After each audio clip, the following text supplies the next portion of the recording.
Assalamualaikum warahmatullahi wabarakatuh. Perkenalkan, nama saya Sri Setiorini. Alamatnya di Desa Tambirjo, Gajah Demak. Nomor handphone 081543435176. Email srisetiorini896@gmail.com.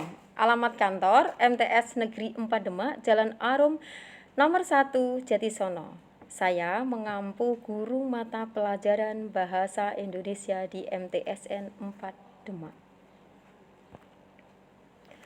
Materi kali ini dalam matsama yaitu tentang belajar efektif. Kemudian, bagaimana cara belajar efektif untuk memahami materi pelajaran? Ayo kita belajar bersama-sama. Pengertian belajar.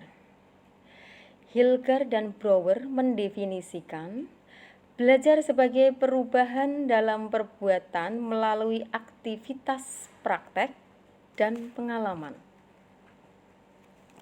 Simpulannya, pembelajaran efektif merupakan sebuah proses perubahan seseorang dalam tingkah laku dari hasil pembelajaran yang ia dapatkan dari pengalaman dirinya dan dari lingkungannya yang membawa pengaruh, makna, dan manfaat tertentu.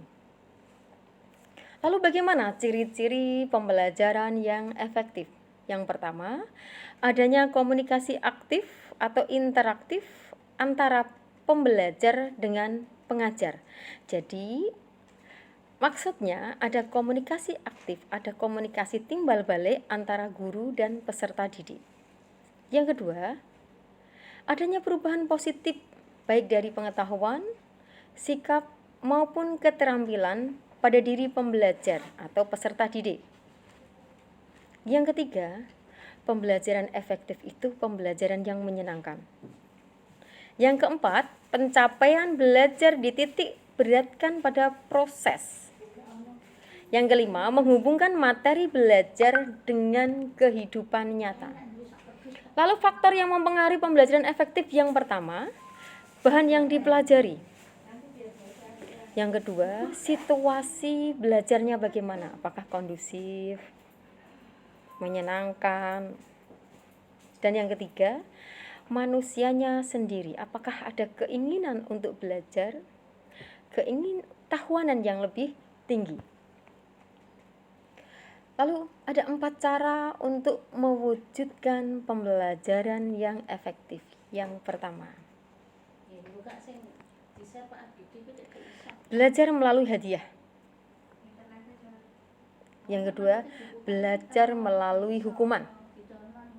Yang ketiga, belajar melalui pemahaman.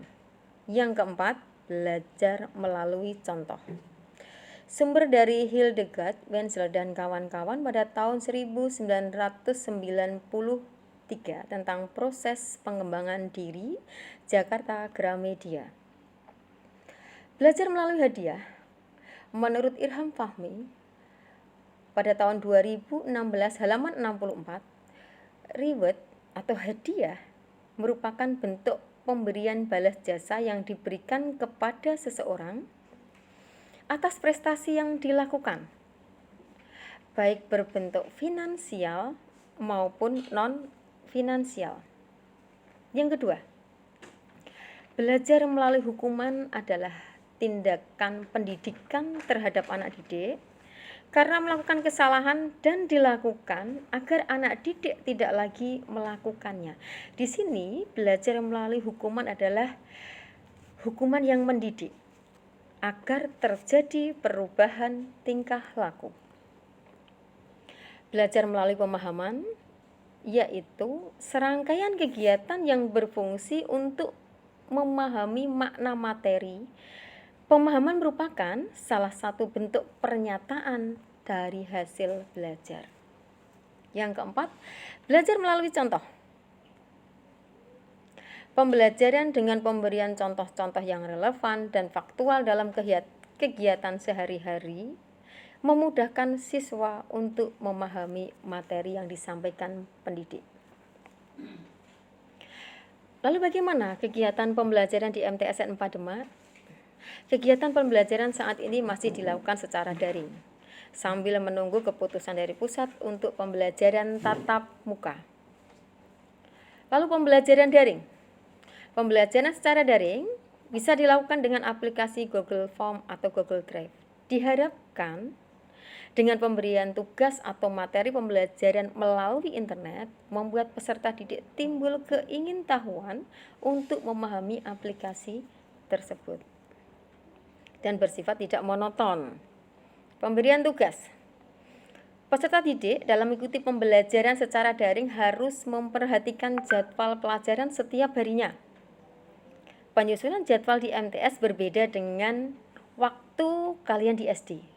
Kalau di SD, pembelajaran dilakukan oleh satu guru di kelas. Namanya guru kelas. Sedangkan di MTS, pembelajaran di kelas berdasarkan mata pelajaran. Artinya, seorang guru mengajar satu mata pelajaran. Dalam satu hari, kalian bisa bertemu dengan lebih dari satu guru dengan pengampu atau mata pelajaran yang berbeda-beda. Contoh untuk memahami kode guru mata pelajaran. Atau kalau belum jelas, mengenai jadwal pelajaran.